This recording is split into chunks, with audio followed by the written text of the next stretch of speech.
Ngelihat harga part PC sekarang yang bikin pengen muntah, salah satu solusi rakit PC murah yaitu dengan skip pakai VGA.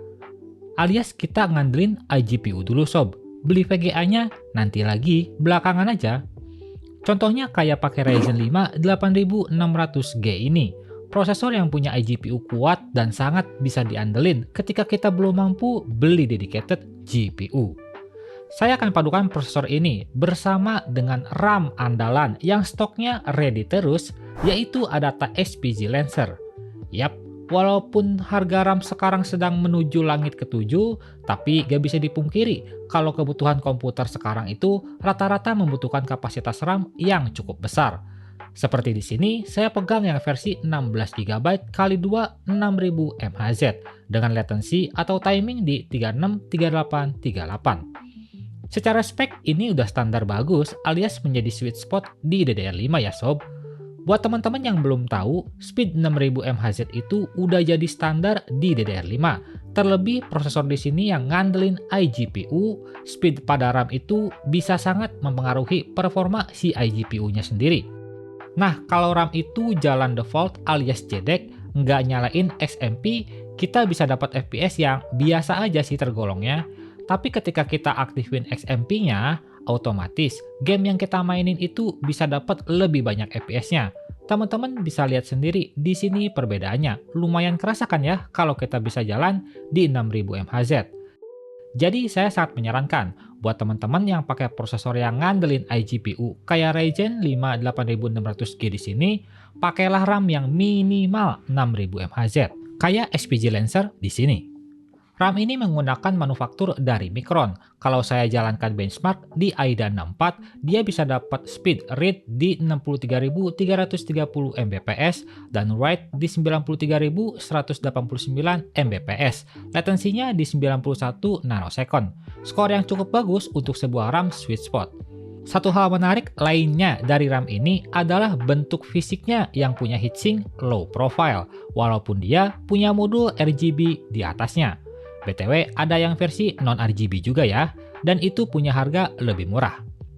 Jadi, walaupun kamu pakai cooler dual tower, ini masih bisa diminimalisir mentoknya, alias kita nggak perlu geser fan ke bagian atas biar gak mentok sama RAM-nya. Karena kan kebanyakan RAM RGB itu mentok sama cooler dual tower, tapi SPG Lancer di sini so far aman-aman aja. Ya paling nggak kelihatan nyala RGB-nya aja, hehehe. Yang nggak bagus dari RAM ini tuh sebenarnya cuma satu sob, yaitu harganya ya.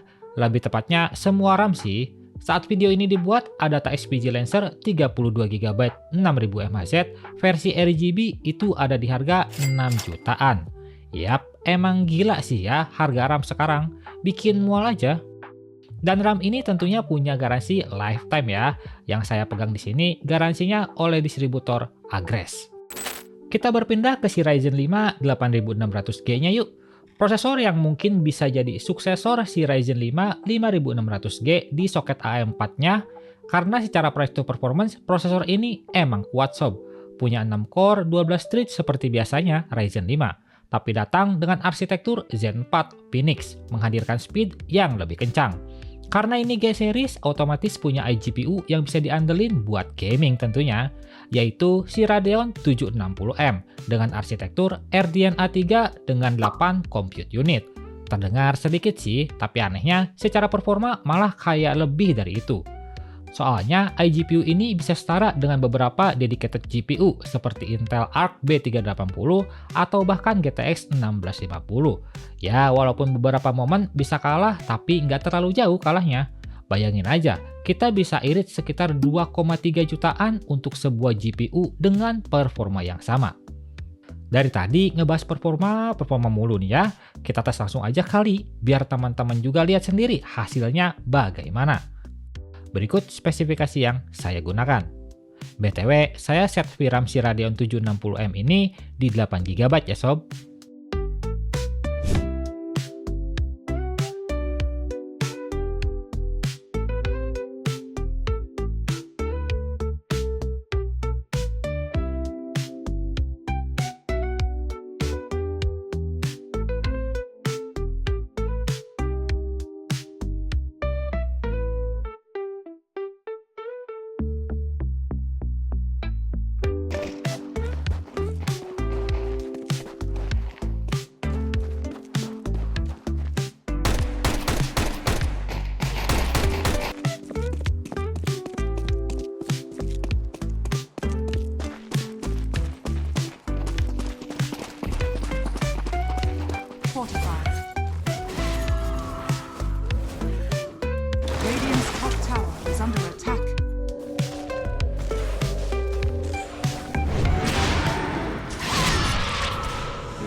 falling debris.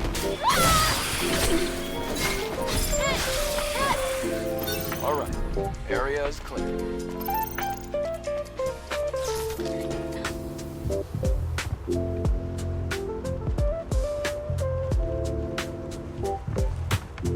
Look!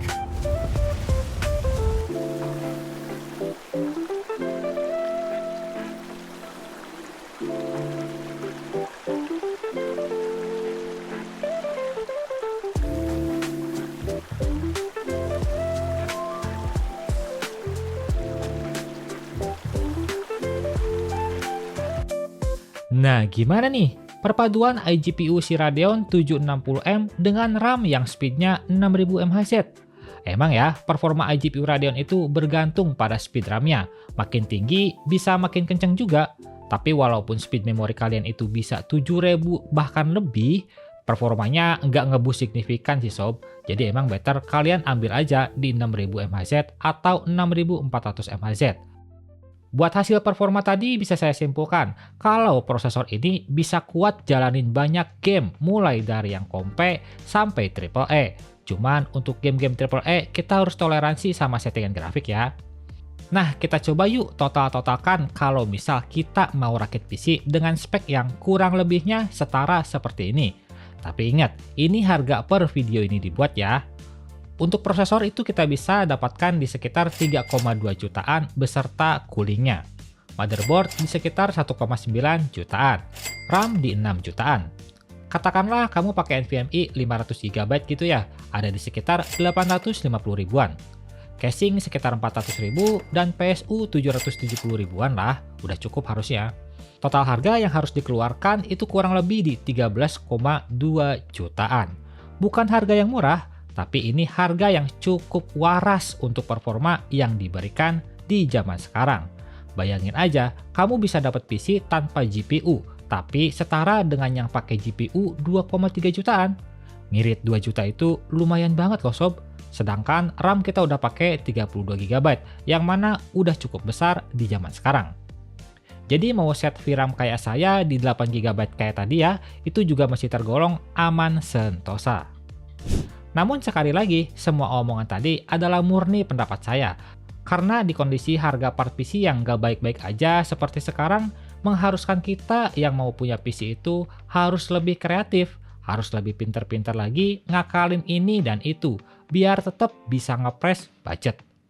Ya salah satunya dengan cara kita build PC pakai iGPU kayak di video ini sob. Gimana pendapat kalian soal hal ini? Like video ini kalau kalian suka, nggak usah di like juga nggak apa-apa, tapi minimal tinggalkan jejak kalian di kolom komentar soal performa CPU dan RAM kali ini.